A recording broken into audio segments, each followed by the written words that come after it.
Most people would think this is just a normal light, but to me, it represents the difference between being able to exist in a public space or not. Hi, I'm Eliza.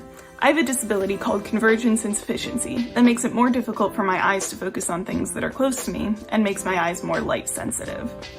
For me, being in a room with fluorescent lights is physically painful. My eyes start to burn and ache, and my whole field of vision starts to shake, which can make things like school really difficult. Right now, you're probably expecting me to tell you an inspirational story about how I overcame my disability, but I'm not going to do that. I could tell you that story. I went through the struggle, and in the end I was labeled exceptional for it, but that would be denying part of my experience as a disabled person. The way I exist in spaces is affected by my disability. I have to think about whether a space is accessible to me before I go in.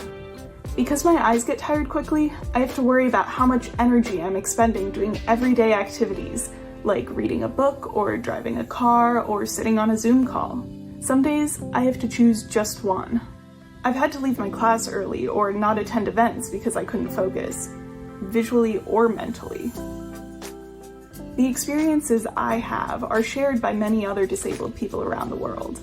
There are many reasons why people might not be able to access a room or a building, like sound, layout, or stairs.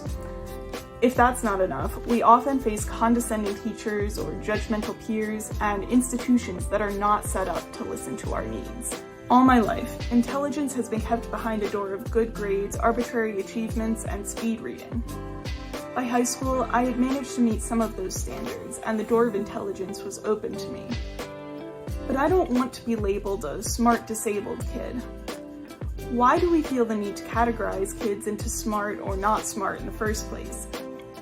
It does not benefit us, it only serves to hurt the self-esteem of those seen as unintelligent. And too often, those are students of color and disabled students, who are left behind by a system that was not built for them. Fundamentally, my disability is just a difference in my experience of the world due to having a body that functions differently.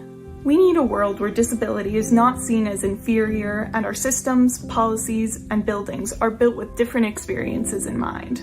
I want to see a world where curriculum is designed for disabled students, where students can take all the time they need on tests, and where we stop separating students by labels like gifted and smart.